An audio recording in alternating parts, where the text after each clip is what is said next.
WWE revamping its women's tag team division. There's an update on plans for King and Queen of the Ring, and AEW's Melo and Sammy Guevara reveal the gender of their first baby. Plus, we'll get to your Twitter questions as well right at the end of this, but this is the Solo Sunday News here at What Culture Wrestling with myself, Andrew Pollard. I hope you're doing well, and let's get straight into it. And more specifically, let's get straight into the state of the women's tag team division in WWE. Now, this, of course, is a division that's been...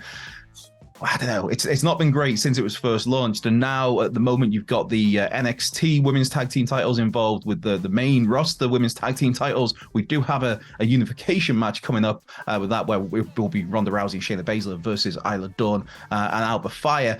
And there's an update on the situation with not just the tag team titles, the women's tag team titles, but also generally the titles, because there's stuff going on in WWE these days, as you've seen in recent weeks with rebranding of belts. Most recently, Asuka on SmackDown this past Friday. Now, this is a story from Fightful and also from the Insider BWE Twitter account as well, where basically there's plans to revamp the women's tag team division. Now, what these plans are have not been revealed, but there's willing. There is willing, and obviously the first step in this is the unification of the main roster women's tag titles and the NXT women's tag team titles, and then the plan moving forward from there is that this unified women's tag team titles, they will be defended on Raw, on SmackDown, and on NXT, which was seemingly what it was the plan originally when the main roster women's tag titles were first launched. And then things got muddied. In fact, these stories note how there were some people at NXT who were confused when that brand launched its own tag team titles, women's tag team titles, because there just wasn't really a need. I know it caught a lot of fans off guard with like, why are you doing this? There is no need for this whatsoever.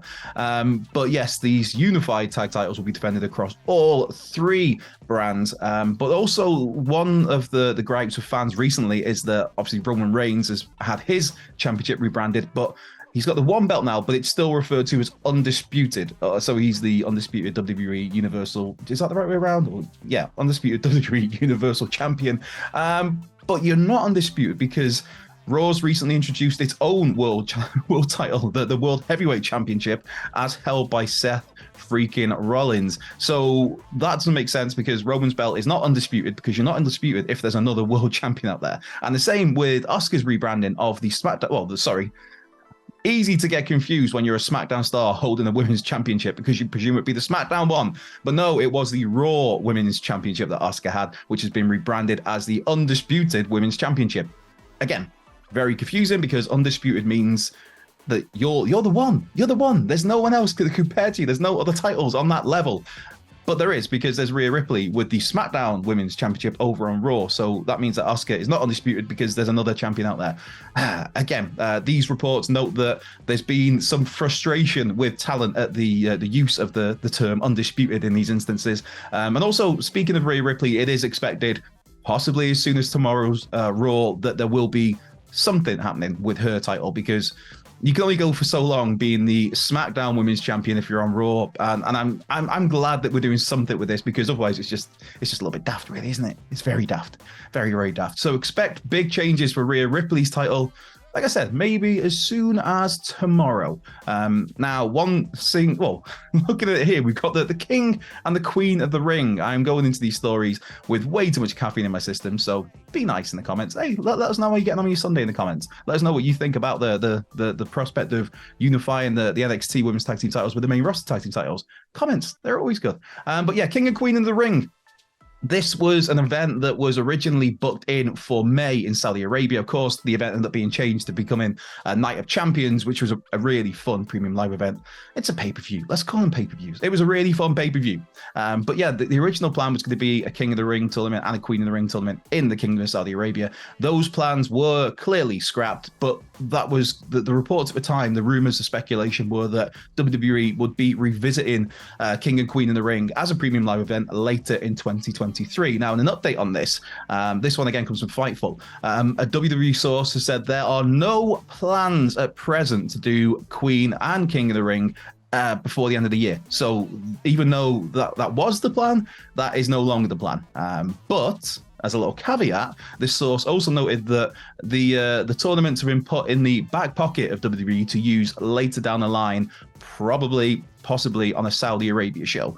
There are no Saudi Arabia shows confirmed as of this writing. I am not writing. As of this verbalizing, there are no events confirmed for the rest of the year, but we will be getting one because WWE traditionally does 2 events per year. We've had one this year, and historically they tend to return to Saudi Arabia in October or November.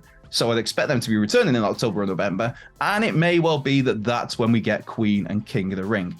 Or not. All it says is that this the concept is there. It's in the back pocket was the phrase used for a future Saudi Arabia show. So while there's nothing set in stone or concrete for King and Queen of the Ring, there's a chance we might get it in Saudi in October, November. That's totally me speculating on that bit.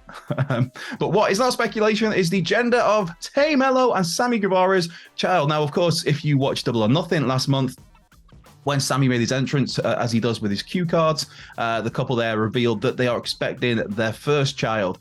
So huge congratulations to them again. And now Sammy has used his YouTube channel to reveal the gender of this baby. It's a really cool video. Go and check it out if you've got a spare, 7-8 minutes. Especially if you're not sick after my ramblings, clearly. But yeah, it's a really cool video where there's lots of AEW personnel. There's Chris Jericho, there's Thunder Rosa, there's Jake Hager, there's a bunch of AEW talents there, and there's some friends of Sammy and Ty's. There's obviously family as well, and they're all guessing what the gender of the baby is going to be, whether it's going to be a boy or whether it's going to be a girl. And they are having a baby girl who is going to be called Luna. It's a really cool video to see. You get to see the gender reveal party, the celebration with all the fireworks going up and stuff, and everybody's obviously emotional and happy, and it's a really cool moment. It's a cool clip. If you get a chance, go and check it out. And again, big congratulations, Sammy and Ty. They're just really nice people. It's I had the pleasure of hosting a panel with them. Maybe 2 years ago, and just the nicest people, but also great heels in terms of being on TV. Right, let's get to your Twitter questions that have come in. Where are we? Right. First up, Yestin Williams got in touch. Yestin, what do you think of the recent Impact programming? They seem to have found a good level, in my opinion. Yes, mate. Yes, boy. I very much am a fan of Impact Wrestling. Impact's it's one of those I don't get a chance to talk about enough because it doesn't come up enough. I will forever bang on that Impact over the last couple of years has been fantastic. It's been one of the most enjoyable overall wrestling programs to watch on a weekly basis, and the same with the pay-per-views have been great. I mean, obviously we've recently had Alex Shelley now is the Impact World Champion. Chris Sabin is the X Division Champion. That gets me very excited. I was a little surprised that Steve Maclin's reign was cut so short because he's a talented dude. I mean, as somebody who loves a bit of facial hair and big sideburns, as soon as I saw that guy back in the day in NXT, was it Steve Cutler? He had the big mutton chops. Like, oh, I like that just because of the look. Not that I'm easily swayed, but I am very easily swayed. But no, I'm a little bit surprised that Maclin's run was so short. But seeing Shelley get the big win, that was a really cool moment. It was a really cool moment. It was a very big surprise. It was a big shock. And now, obviously, I think we have the prospect of option C coming into play with Sabin being the X Division champion. But no, Impact's been great, man. For just the way it uses its titles, I think in the last few years, everything feels like a big deal. Obviously, Josh Alexander had his record-setting reign as the world champion, but like Deonna Purrazzo as the Knockouts champion, her reigns, and Jordan Grace as well, and obviously Mickie James and the last rodeo. That whole story was phenomenal. There's a lot to like in Impact these days. Obviously, Trinity's there now as well. Trinity Fatu. We've got Nick Aldis is back. Bully Ray's there. Bully Ray's doing Bully Ray things. Love him or hate him, he's a very good heel. He's a very effective heel. There's a lot. Yeah, I will forever bang the drum for Impact Wrestling, especially these days. I mean, I'm not saying Impact's been flawless, and some of the TNA days, man, things got really rough. But the last few years, chef's kiss, I believe is the phrase. Right, where are we? Tripping on a hole in a paper heart. I like that name. And Paul have both got in touch with similar questions. Do you think there will ever be a loser gives up using the GTS between Punk and Kenta? And then from Paul, it's Will and Andrew with Happy Sunday, pal. Happy Sunday, Paul. Could the Punker and Kenta really do business at Forbidden Door? Right. I think yes and no to these questions. I will break them down. I think that we will get CM Punk and Kenta. Whether it's at Forbidden Door, I don't know. That might be a bit too soon because what is it? The 25th of June. So I just think in terms of the relaunch of, or not the relaunch, the launch of Collision, that's the 17th of June.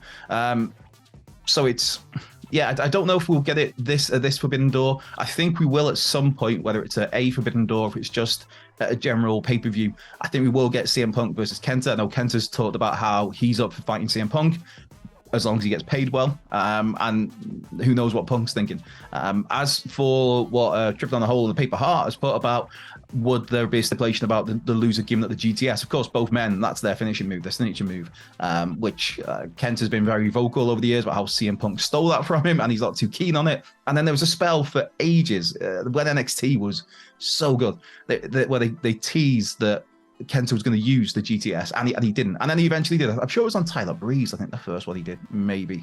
But anyway, point being, I don't think there'll be a stipulation where the loser has to stop using that move. But I do think we will get the match, and I'm here for it because, I mean, it goes without saying they're two ridiculously talented fellas. Again, lots of people love or hate CM Punk. I'm a loud and proud fanboy of the Second City State. And Kenta's just, it's so good to see him get his mojo back after leaving WWE, because it never quite clicked. Obviously, he had his injury problems, and it felt almost as if, I don't know, like Finn Balor got the Kenta spot. I think, especially the Beast in the East show for the NXT title, I think that was clearly going to be Kenta's big moment, and then he got injured. So, in fact, I have a feeling that was one of those many attacks in the NXT car park. I'm sure Kenta fell victim to that. Hector Garcia III's got in touch. Hey, Hector. Since it was Dusty's creation, I'd imagine Cody wants to be in a War Games match. Who could you see on Team Cody, and who would the opponents be? Obviously, Brock's a loner, and it'd be too far out to stretch their current feud unless Brock stays away until then. Ooh, that's a question with a whole load of moving parts, because when would that War Games match happen? Is it going to be in place of Survivor Series again this year? I'm sure Triple H has said that he'll use War Games when it feels right to use War Games, not necessarily just because, hey, it's November, let's have War Games. So, which is right. I'm all for that.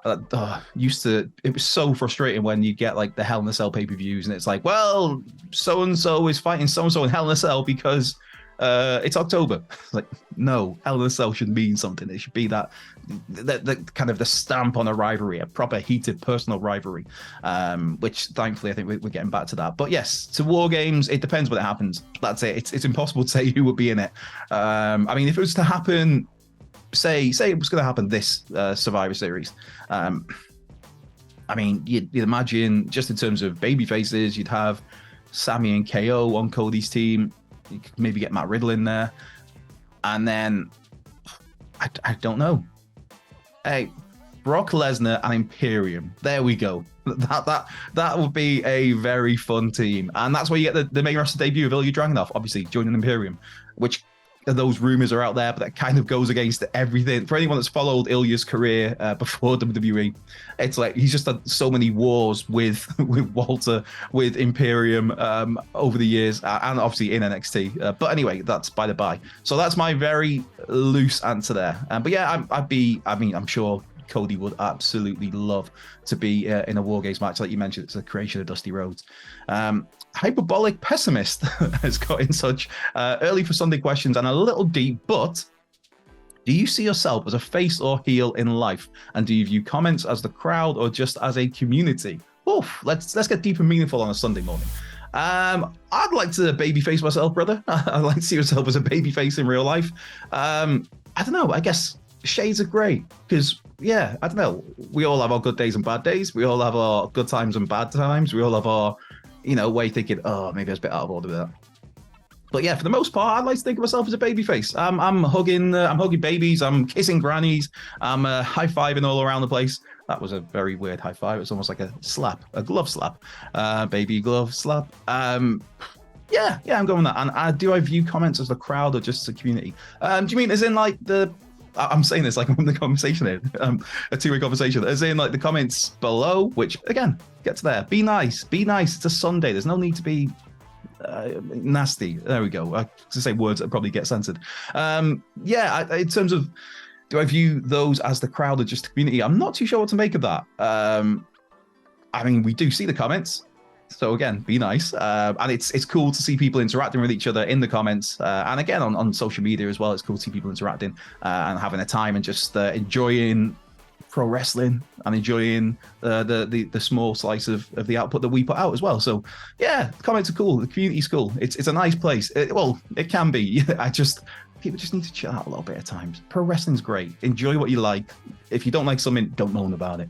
That seems to be the trend at the moment, where there's just so much ranting and negativity about. Yeah, it's like, just, it's cool. If a certain section of wrestling isn't for you, don't watch that certain section of wrestling. It's fine. And if somebody else is watching that and they're enjoying it, let them enjoy it.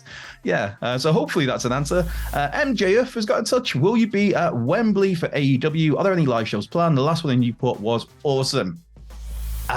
We will be in Wembley. We will be at All In. I mentioned this on last week's news video. I'm not sure who exactly is going. I presume it's just the whole crew of us. I know I am going. As the last I've heard, I'm going anyway, unless plans change, brother. Creative is nothing for me that weekend all of a sudden. No, we are going to be there. We are going to be at All In. There's plans to do something. I'm not sure what they are. If I knew, I'd tell you. Even if I wasn't supposed to tell you, I would tell you, just because I have a habit of doing those things. But yeah, I have no idea get the words out. I have no idea of specifics what we will be doing, but I think that the aim is to hopefully do some sort of live show down there. The Newport one, I missed that. I was in a hotel in Cardiff instead, but I did go to the Cardiff show, obviously on the Saturday before Clash at the Castle, which was a whole bunch of fun to be in and around, and to witness. It was cool. It was great to meet so many people as well, and just have a great time with that. And I believe, as you mentioned, the Newport show the night before, the Friday night, went down extremely well. So we'll be back doing something. I'm not too sure what that is, but we'll be doing something. There's one last question that's just come in, because I'm doing this in live time. I should probably prep these questions before I actually start recording, but hey, let's fly by the seat of the pants. The one true Aaron Taylor. Will Punk get the same reactions as Cody did at the end of his run? That 8-man tag match springs to mind, where the crowd threw that weight belt back at him, nearly hitting Audrey in the face and taking the focus off of Death Triangle, FTR, Andrade, and Malachi Black. Nah, man. I've said it before in this video. I'm very much Team CM Punk. I just think the dude's great. I think the whole brawl out situation is a black eye on the industry. It's very much a black eye on AEW, and I think CM Punk's done a lot of things wrong. I think CM Punk has to take a lot of the blame for that, but I also think the other side of that, the Elite, they have to take just as much blame, if not more, because your EVPs, you cannot do the things that we've heard that happened or allegedly happened at Brawl Out if you're an EVP in a company. It's just, if you do that, I don't know if I was surprised, but if it was me, I would have probably taken EVP titles off them, because you can't do that if you. But anyway, that's by the by. But my point being, everybody has a lot of blame in this. I don't think CM Punk will get the Cody reactions from Cody's time towards the end in AEW. I think he will get mixed reactions. Obviously, Collision's first episode, the United Center, my beloved Wrexham's new sponsor, by the way, United Airlines, who sponsor the United Center. The Reds are going up. CM Punk in Chicago for that first episode of Collision is going to get a huge monster pop. It's going to be nothing but love. Other than that, I don't know. I'd imagine, because the first run of first batch of Collision, there's a lot of shows in Canada. And I think he'll get good reactions there, mainly because CM Punk's such a massive Bret Hart guy. And hey, it's Canada. They love their Bret Hart, and rightly so. The best wrestler to ever lace up a pair of boots. The Hitman, the excellence of execution. The best there is, the best there was, the best there ever will be. Yes. So I think CM Punk will be okay in Canada. It's more when you do, I don't know, if they get more towards like California, then it'll be where you get to like Young Bucks territory. Then you will get some mixed at best reactions to CM Punk. So yeah, I'm intrigued to see it, and I'm intrigued to see how he owns it, because I mean, does he come out and do a proper apology for what's happened? I don't know. I don't think he does, because then he will do an apology of sorts, I'm sure, but there will be no specifics, because clearly AEW and Tony Khan don't want the specifics getting out, hence why there's all the NDAs and whatnot, and people can't talk about this legally binding agreements. So yeah, I think it has to be addressed, but in AEW fashion, it'll be addressed what's being addressed. Much like the All Access. If you had no idea, if you just watched All Access without having known what's gone on at All Out, you would have no idea what went on at All Out. You'd have no idea what this big drama it was that the Young Bucks are returning from, that they were contemplating retiring over. It's just like, something went on, and then we're coming back. Yeah. So it'll be addressed in the way. I've gone all the way around the house on this. So Punk will get mixed reactions depending on where he's at. That's the short answer. But this has been the Soul Sunday News. Myself, Andrew Pollard. Be sure to have the best possible day, whether you're doing something, whether you're not doing nothing. I hope it goes well for you, and if it's not, I hope it's turned around ASAP. Have a great week. Have a great day. I'll be back next Sunday. Take care.